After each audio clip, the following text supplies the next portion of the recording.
Hello, thank you for joining us on the news. I'm Ruth Aguwele.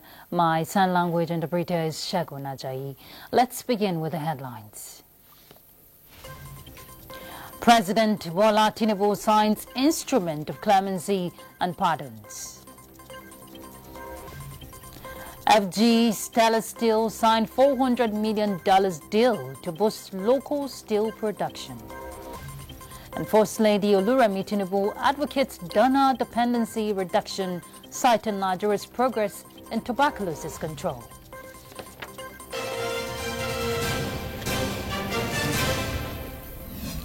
President Bola Ahmed Tinubu has executed the relevant instruments of release to complete the process of formally exercising his constitutional power of prerogative of mercy to grant pardon and clemency to specific individuals who were earlier convicted for various offences. Following consultations with the Council of State and Public Opinion on the matter, the President directed a further review of the initially approved list for consideration in furtherance of the President's discretionary powers under Section 175, subsection 1 and 2 of the 1999 Constitution as amended. Consequently, certain persons convicted of serious crimes such as kidnapping, drug-related offences, human trafficking, fraud, unlawful possession of firearms, dealing were deleted from the list. Others who had been hitherto pardoned in the old list had their sentences commuted. This action became necessary in view of the seriousness and security implications of some of the offences, the need to be sensitive to the feelings of the victims of the crimes and society in general. The approved list of eligible beneficiaries has been transmitted to the Nigerian Correctional Service for implementation in line with the duly signed instruments of release. President Tinubu also directed the Attorney General of the Federation to issue appropriate guidelines for the exercise of the power of prerogative of mercy, which includes compulsory consultation with relevant prosecuting agencies. Senate has confirmed Lieutenant General Olufemi Oluyede as Chief of Defence Staff, alongside 3 newly appointed service chiefs of the Nigerian Armed Forces. The confirmation was preceded by a screening exercise in line with constitutional provisions to assess their preparedness and competence to tackle the myriads of security challenges in parts of the country. They all pledged to consolidate on the progress made in the fight against insecurity with technology-based strategies to protect Nigerians and the country's sovereignty. In other news, despite the current funding gaps threatening the fight against tuberculosis, the world cannot afford to slow down in its response. Rather, it must look inward to invest in resilient health systems, strengthen political and cross-sector leadership, while working hard to accelerate the adoption of innovations towards eradicating the scourge by 2030. Well, this is the rallying call by Nigeria's First Lady Oluremi Tinubu at the opening session of the 39th Stop TB Partnership in Manila, Philippines. State House correspondent Adeni Taiwo reports. Manila, the capital city of the Philippines in Southeast Asia, plays host as Stop TB partners around the world converge for the 39th Stop TB Partnership Board meeting. From a buzzing hall, the meeting muted into a minute silence for those who lost their lives to tuberculosis and lit a candle to represent hope for a TB-free world. Status of TB responses and country highlights followed, all acknowledging the challenges of global resource mobilization confronting the bold plans set out by the partners at its January 2025 meeting held in Abuja, Nigeria's capital. Your Excellency, thank you. Within the period under review, Nigeria has done well, riding the tide and providing leadership. So reports Nigeria's First Lady Oluremi Tinubu, who is also a global and national Stop TB champion and a special guest of honor at the meeting. Through steadfast leadership, community engagement and strategic national coordination, we have ensured that the number of people diagnosed and treated for TB in 2025 did not decline. This stands as a testament to the power of country ownership and to the unwavering commitment of Nigerians who continue to drive this response forward. This experience has taught us a vital lesson that the sustainability of our TB response cannot depend solely on external assistance. True progress must be anchored in national investment, domestic resource mobilization, and local accountability. Through Renewed Hope Initiative, the campaign has received about 2 billion naira donation in Nigeria. Still, the challenge posed by tuberculosis as the biggest infectious killer disease, claiming about 1.3 million lives each year around the world, begs more attention and strategic investment, particularly in high-burden countries such as Nigeria. These investments are enabling faster, more accurate diagnosis, particularly in communities where access to health services is limited. Every diagnosis delayed, every life lost, every family left behind reminds us that our mission is not complete.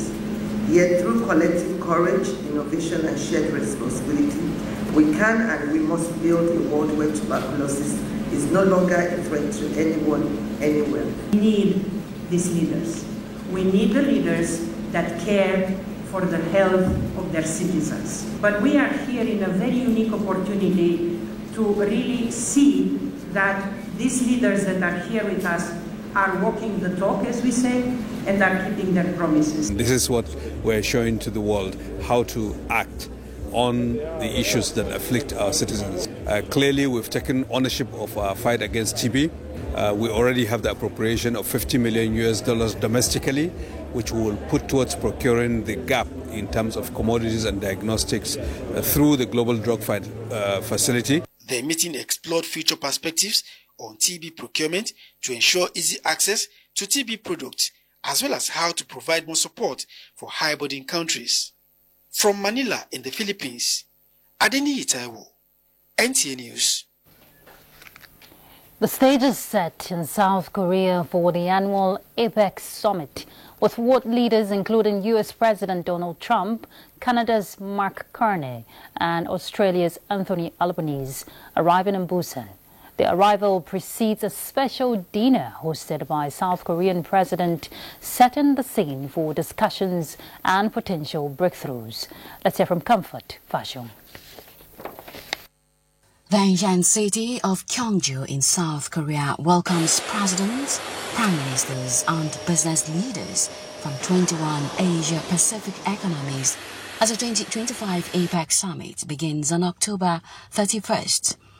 This year's theme, Building a Sustainable Tomorrow, Connect, Innovate, Prosper, reflects on a new focus on digital transformation, green energy and inclusive economic growth. Host nation South Korea is pushing for stronger regional connectivity, cooperation in artificial intelligence, and cleaner, greener trade systems. The summit will also explore ways to strengthen supply chains and promote fairer access to technology. The United States and China are both expected to use the meeting to reaffirm influence in the region, with U.S. President Donald Trump and Chinese President Xi Jinping reportedly planning talks on the sidelines. Beyond politics, APEC leaders are expected to discuss the transition to renewable energy, the regulation of AI, and how to make economic growth more resilient and inclusive. For South Korea, hosting APEC is a chance to showcase its leadership in innovation and sustainability while reinforcing its role as a bridge between developed and emerging economies. Analysts say this year's summit could help shape global standards for digital trade, artificial intelligence, governance, and green investment, setting the tone for economic cooperation in the post-pandemic decade. As leaders gathered in Gyeongju, expectations are high, not just for new agreements, but for action that turns promises into progress. The APEC summit runs from October 31st to November 1st, and leaders are expected to issue a joint declaration outlining priorities on trade, technology, and sustainability for the coming years. Comfort Fashong, NTA News. The United States Embassy in Mali has urged all American citizens to leave the country immediately, citing a growing terrorist threat and a worsening fuel shortage linked to a jihadi blockade. In a strong security alert, the U.S. Embassy warned that overland travel across Mali is extremely dangerous, with frequent attacks reported along major highways. Americans are being advised to depart using available commercial flights while they remain operational. The warning marks the second in less than a week, following earlier alerts about escalating risk of terrorism, kidnapping and violent crime. The crisis stems from a blockade by the Al-Qaeda-linked group Jama'at Nusrat al-Islam wal-Muslimin, which in September began preventing fuel tankers from entering Mali as part of its campaign against the ruling military junta. Fighters have touched more than 100 trucks, crippling fuel supplies nationwide. The impact has been severe. Schools and universities have shut down and public transport has nearly collapsed. The U.S. government says it will continue to monitor the situation closely, but warns that evacuation options may become limited as conditions deteriorate. In East Africa, we hear Tanzanians have gone to the polls in a tightly controlled general election that many observers say offered limited competition. Incumbent President Samia Suluhu Hassan is widely expected to retain power after major opposition candidates were barred from running. Polls opened early across mainland Tanzania and Zanzibar as millions of voters turned out to choose their next president, parliament and local representatives. But for many, this election felt like a one-horse race. The ruling Chama cha Mapinduzi, in power for over 6 decades, faced little competition after opposition parties were disqualified or restricted from campaigning. The main opposition party, Chadema, was disqualified after it refused to sign the Electoral Code of Conduct, while ACT Wazalendo saw its candidate barred by court order, leaving President Samia Suluhu Hassan almost certain to secure another term in office. Still, the Electoral Commission says voting was peaceful in most areas and that official results could be announced within the next 72 hours. With Nigeria rebuilding communities affected by insurgency and restructuring the economy, the importance of culture as a tool in addressing global challenges was the focal point at a conference held in Abuja by scholars, policymakers and academic practitioners. Glory Agbo reports.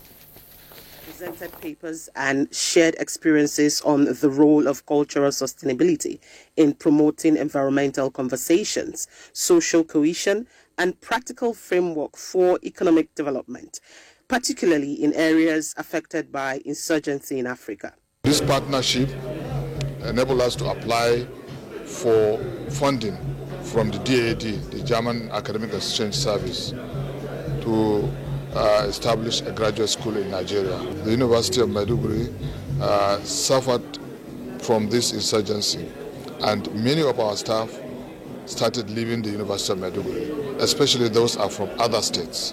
So we thought that this SDG graduate school will enable us to train our own staff at the University of Maiduguri at postgraduate level, so that they will be able to impact their knowledge without leaving the environment. Whatever promotes, job creation, whatever promotes social, harmony, it will benefit the average common person. Humans are cultural creatures, and because we are cultural creatures, we adopt, we learn, we absorb, we exchange, that makes us rich.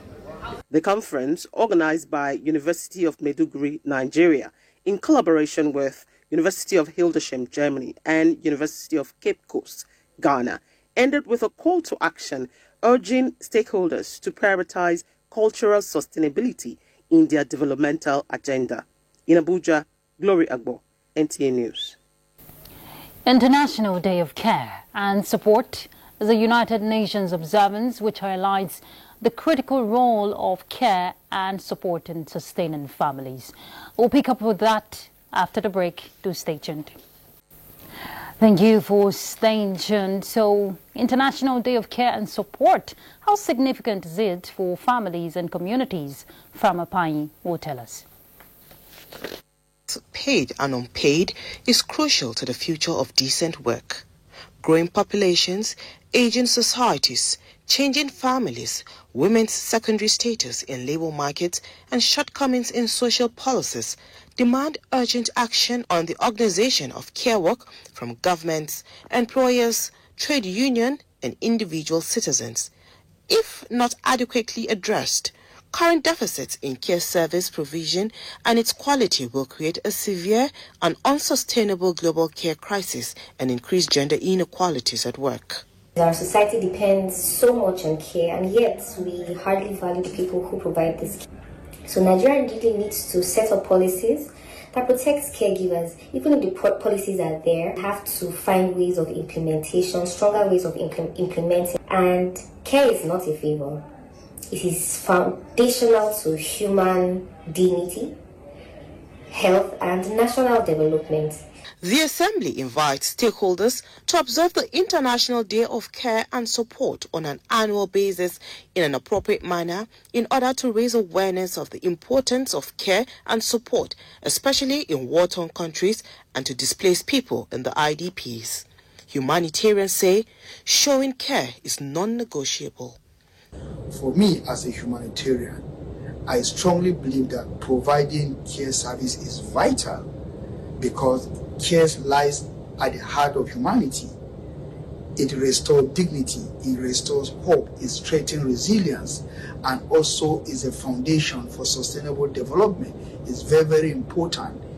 Every person deserves to be treated with respect, compassion, and dignity, especially in times of vulnerability, which is very, very important, whether through healthcare support or whether through emotional counseling or providing basic needs. Just be there for someone. Your presence is also necessary. It depends on what it's needed, but make sure you show care and support.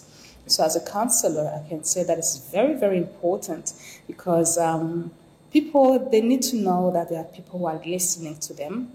In line with the theme for this year's celebration of the day, which is care and support for all, the International Labour Organization steps up action to ensure they have access to decent work. Frama Hanyi, NTA News. The Federal Ministry of Steel Development has signed a joint strategic cooperation declaration with Stella Steel Company Limited, a steel manufacturing enterprise established to operate in Nigeria with major investment backing from Chinese parent groups, Galaxy Group and Ryzen Group based in China. A statement signed by the Ministry's Director of Information and Public Relations, Salamatu Jibrania, says the company has committed approximately $400 million for the construction of a modern steel plant in Ogun State. The project will be developed in 3 phases, with the first phase expected to begin production by 2026. The partnership is aimed at revitalizing Nigeria's steel industry and reducing the nation's dependence on imported steel products. The Minister of Steel Development, Prince Shuaibu Abubakar Audu, signed the agreement when he hosted Mr. Lee, President of Inner Galaxy Group and other members of the Stella Steel Company Limited. The minister says the collaboration aligns with the federal government's goal of achieving 10 million tons of crude steel production per annum by 2030, a major step towards industrial self-reliance and economic diversification.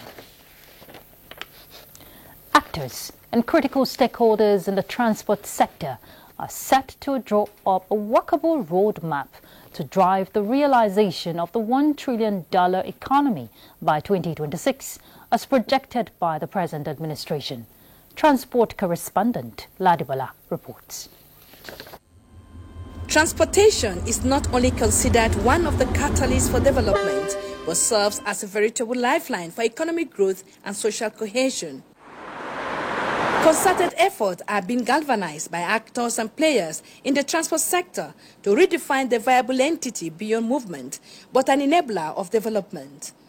From the recent International Railway Conference is another roundtable underway on transport by the Chartered Institute of Transport Administration of Nigeria. The 1 trillion economy that we are talking about. Transportation, if you ask me, is the heart to get this done. Yes, our production capacity has increased from the creek. We are now around 2 billion barrels a day. Yes, that is good, but for the 2 billion to now circulate, you need transportation. Until we are one, that is when we can move the needle in the transport sector.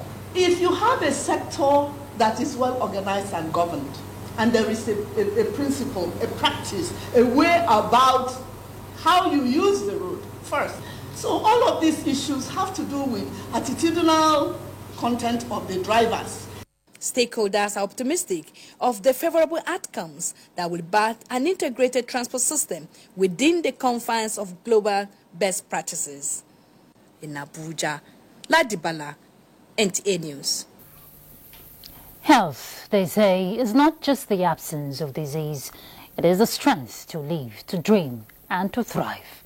As Nigeria joins the rest of the world to mark the 2025 National Health Promotion Day, attention turns to the power of awareness, prevention, and healthy choices in shaping a stronger nation. Basi Itaipang reports. In a continent where preventive diseases continue to threaten millions of lives, the message this year is clear. Health is a shared responsibility. The coordinating minister, represented by Permanent Secretary, reaffirmed commitments to healthier living for all Nigerians. Therefore, health promotion is at the heart of our national health agenda and explains why Nigeria was the first country globally to declare and mark a National Health Promotion Day on 29th October 2024. Organized by the Federal Ministry of Health and Social Welfare and partners, conversations shifted from curative care to preventive health and well-being, highlighting the crucial role of informed choices, community participation, and policy actions in building a more productive population. Yes, we have announced it. What else are we going to do? But you can see that the government is putting some structures on the ground to make sure that this impetus down to the grassroots. Experts say the day calls for practical steps, from strengthening primary health care systems to integrating health education in all spheres. As Nigeria marks another National Health Promotion Day, the message is simple. Every Nigerian has a role to play in building a stronger, healthier nation. Basi Taipan, NTA News. Nigeria has taken a decisive step towards reducing and ultimately eliminating the use of mercury in artisanal and small-scale gold mining, a move aimed at preventing pollution and protecting environmental and public health. This commitment was reinforced as the Federal Ministry of Environment inaugurated the Steering Committee for Nigeria's GF Gold Plus project in Abuja. Charles Alva reports. In communities across Niger, Zamfara and Kaduna, thousands of families depend on artisanal gold mining for survival. But behind the glimmer of gold lies a silent danger: mercury. Its toxic fumes, experts say, have for years threatened the health of miners, their families and the environment. That reality is now being addressed through the inauguration of the GF Gold Plus Nigeria Project Steering Committee. A project funded by the Global Environment Facility is implemented by UNIDO and the Federal Ministry of Environment. The focus is to adopt new technologies in place of the dangerous mercury in extracting gold in Nigeria. Permanent Secretary, Federal Ministry of Environment, in a message through the Director of Pollution and Environmental Health, Bahijatu Abubakar, said the project builds on Nigeria's National Action Plan under the Minamata Convention. Initiative will bring more cleaner, safer and more sustainable mining practices. I earnestly urge all distinguished members of this PSC to approach this important task. Your collective contributions will undoubtedly shape the future trajectory of gold mining in Nigeria and contribute significantly to a healthier more sustainable, and more prosperous environment for us all. This project we are discussing today will therefore be delivered within the framework of the PCP component, minerals, value chains development. Together we can advance Nigeria's vision of a modern, environmentally responsible and inclusive mining sector. The steering committee, made up of representatives from government agencies, academia, civil society, and mining communities, is expected to provide guidance to ensuring that the project eliminates all forms of environmental hazards. Charles Alpha, NTA News. In a significant development ahead of the world's biggest public relations gathering, the Esunupe and chairman of the Niger State Council of Traditional Rulers, Yahaya Abubakar, has accepted the role of Royal Ambassador for the World Public Relations Forum, Abuja 2026. The commitment followed a visit by senior members of the Nigerian Institute of Public Relations to the Traditional Rulers Palace to express gratitude for his support during the national unveiling of the World Public Relations Forum 2026 held recently in Abuja.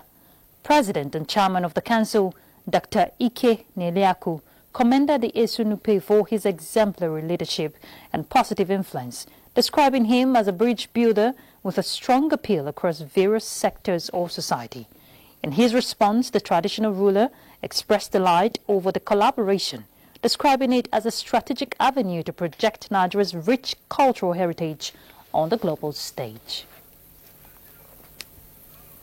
And that concludes the news. Thank you very much for your time. I'm Ruth Aguele. My sign language interpreter is Shegun Ajayi.